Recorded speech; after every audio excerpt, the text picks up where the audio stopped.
ನೋಡಿ ಜನಪ್ರತಿನಿಧಿಯ ಕಾರ್ಯವೈಖರಿ ಜನರೊಂದಿಗೆ ಈಗ ಓಟ್ ಹಾಕಿಸ್ಕೊಂಡ್ ಆದ್ಮೇಲೆ ಕಮ್ಯುನಿಕೇಶನ್ ಹೆಂಗ್ ಮಾಡೋದು ಅಂದ್ರೆ ಒಂದು ಟೆಕ್ನಾಲಜಿ ಇವತ್ತು ವಾಟ್ಸಪ್ ಫೇಸ್ಬುಕ್ ಐತೆ ಅದ್ರ ಮುಖಾಂತರ ಅಥವಾ ಆಯ್ಕೆ ಆದಂತ ವ್ಯಕ್ತಿ ವೈಯಕ್ತಿಕವಾಗಿ ಅವರೇ ಬಂದು ನಿಮ್ಮನ್ನ ಭೇಟಿ ಮಾಡೋಂಥದ್ದು.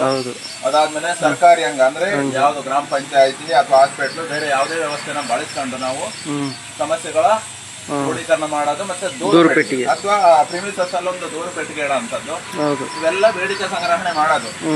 ಅದಾದ್ಮೇಲೆ ತತ್ಕ್ಷಣದಲ್ಲಿ ಯಾವ್ದು ಮಾಡ್ಬೇಕು ಅಂತ ತದನಂತರದಲ್ಲಿ ಯಾವ್ದು ಮಾಡ್ಬೇಕು ಅಂತ ಫೈನಲ್ಲಿ ಯಾವ್ದು ಮಾಡ್ಬೇಕು ಎಷ್ಟು ಸಮಯ ಮತ್ತೆ ಎಷ್ಟು ದುಡ್ಡುಗಳನ್ನು ಮತ್ತೆ ಯೋಜನೆ ಎ ಮತ್ತೆ ಬಿ ಮತ್ತೆ ಸಿ 3 ಯೋಜನೆ ಇಟ್ಕೊಂಡು ಮತ್ತೆ ಜನಕ್ಕೆ ಪೋಲಿಂಗ್ ಕೊಡೋದು ಯಾವ್ದನ್ನ ಪಟ್ ಮಾಡ್ಬೇಕು ಅಂತ ಹೇಳಿ. ನೋಡಿ ಈ ತರ ಒಪಿನಿಯನ್ ಬಂದಾದ್ಮೇಲೆ ಕೆಲಸ ಶುರು ಮಾಡ್ತಾರೆ. ಅಲ್ಲಿ ಟ್ರಾನ್ಸ್ಪರೆಂಟ್ ಆಗಿರ್ಲಿ ಅಂತ ಹೇಳಿ ಜನ ಅಬ್ಸರ್ವ್ ಮಾಡ್ಬೋದು, ಅದ್ರ ಬಗ್ಗೆ ಅಭಿಪ್ರಾಯ ಕೂಡ ಹೇಳ್ಬೋದು. ಇದಾದ್ಮೇಲೆ ಆಯ್ಕೆ ಆದಂತ ಜನಪ್ರತಿನಿಧಿ ಇದೆಷ್ಟೆಲ್ಲ ಕಾರ್ಯವೈಖರಿನ ಫಾಲೋ ಮಾಡಿದ್ರೆ ನಿಮ್ಗೆ ಅವರು 6 ತಿಂಗಳಿಗೆ ಒಂದ್ಸಲ ಪೋಲಿಂಗ್ ಮಾಡ್ತಾರೆ. ನೀವು ತೃಪ್ತಿ ಆದ್ರೆ ಓಕೆ ಕೊಡ್ಬೋದು, ಇಲ್ಲ 6 ತಿಂಗಳು ಮುಂದುವರಿಸಿ ಅವ್ರನ್ನ ಏನೋ ಅಬ್ಸರ್ವೇಷನ್ ಪೀರಿಯಡ್ ಅಲ್ಲಿ ಇಡಬಹುದು. ಅಥವಾ ಅತೃಪ್ತಿ ಅಂದು 3 ತಿಂಗಳು ಅವ್ರು ತಿದ್ದುಪಡಿಗೆ 3 ತಿಂಗಳು ಅವಕಾಶ ಕೊಟ್ಟು ನೀವು ವಾಪಸ್ ಬರ್ಬೋದು. ನೋಡಿ ಇಲ್ಲಿಂದ ಸಾರ್ವಜನಿಕರ ಪೋಲಿಂಗ್ ನೀವು ಹೇಳ್ತೀರಾ ತೃಪ್ತಿ ಅಥವಾ ಅತೃಪ್ತಿ.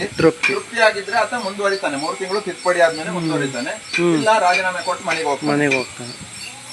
ಅಂದ್ರೆ ಪಕ್ಷ ಇಂಪಾರ್ಟೆಂಟ್ ಅಲ್ಲ, ಪಕ್ಷದ ನಾನು ಚುನಾವಣಾ ಪ್ರತಿನಿಧಿಯಾಗಿ ಆಯ್ಕೆ ಆದ್ರೆ ಈ ಪ್ರಕಾರ ಕೆಲಸ ಮಾಡುತ್ತೇನೆ ಮತ್ತೆ ಪೋಲಿಂಗ್ ನಲ್ಲಿ ತಿರಸ್ಕೃತವಾದ್ರೆ ಸ್ವಯಂ ಇಚ್ಛೆಯಿಂದ ರಾಜೀನಾಮೆ ಕೊಡ್ತೇನೆ ಅಂತ ಹೇಳಿ ಸೈನ್ ಹಾಕ್ಬೇಕು.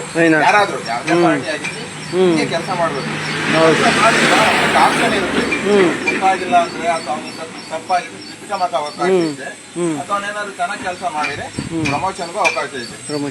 ಆ ಕಾರಣಕ್ಕೆ ಇದು ಗೊತ್ತಾಗ್ಲಿ ಅಂತ ಹೇಳಿ ಎಲ್ಲರಿಗೂ SOP ಐತೆ. ಸರ್ಕಾರಿ ಎಂಪ್ಲಾಯ್ಗಾಗ್ಲಿ ಇನ್ನೊಬ್ರಿಗಾಗ್ಲಿ ಎಲ್ಲರಿಗೂ SOP ಐತೆ. ನಮಗೂ ಕೂಡ ಪಬ್ಲಿಕ್ ಕೂಡ ಹಿಂಗೆ ನಡ್ಕೋಬೇಕು ಅಂತ ಹೇಳಿ ನಮ್ಗೊಂದಷ್ಟು SOP ಐತೆ. ಆಯ್ಕೆ ಆದಂತ ಜನಪ್ರತಿನಿಧಿಗೆ ಏನೈತೆ ಸದ್ಯಕ್ಕೆ ಏನೂ ಇಲ್ಲ, ಇಂಥದೊಂದು ಬರ್ಲಿ ಅಂತ ಅಷ್ಟೇ. ಯಾರೇ ಬಂದು ಆಯ್ಕೆ ಮಾಡಿದ್ರು ಯಾರೇ ಆಯ್ಕೆ ಆದ್ರೂ ಈ ತರ ಕೆಲಸ ಮಾಡ್ಲಿ ಅನ್ನೋದಷ್ಟೇ. ಈ ಪ್ರಜಾಕೀಯ ಅನ್ನೋದು ಈ ತರ ಪಾಲಿಸ್ರಿ, ನಾವಾದ್ರೂ ಸರಿ ಅಥವಾ ಯಾರಾದ್ರೂ ಸರಿ ಪಾಲಿಸ್ರಿ ಅಂತ ಪಬ್ಲಿಕ್ ಡಿಮ್ಯಾಂಡ್ ಆಗ್ಬೇಕು. ಎಲ್ಲಾ ಕಡೆಯಿಂದ ಆದ್ರೆ ಸರಿ ಹೋಗುತ್ತೆ. ಎಲ್ಲರಿಗೂ ಗೊತ್ತಾಗ್ಲಿ ಅಂತ ಹೇಳಿ ಇಲ್ಲಿ ಹಾಕಿದೀನಿ. ನೋಡಿ ನಿಮ್ಗೆ ಸರಿ ಅನ್ಸಿದ್ರೆ ಇಂಥ ವ್ಯವಸ್ಥೆ ಬರ್ಲಿ ಅಷ್ಟೇ.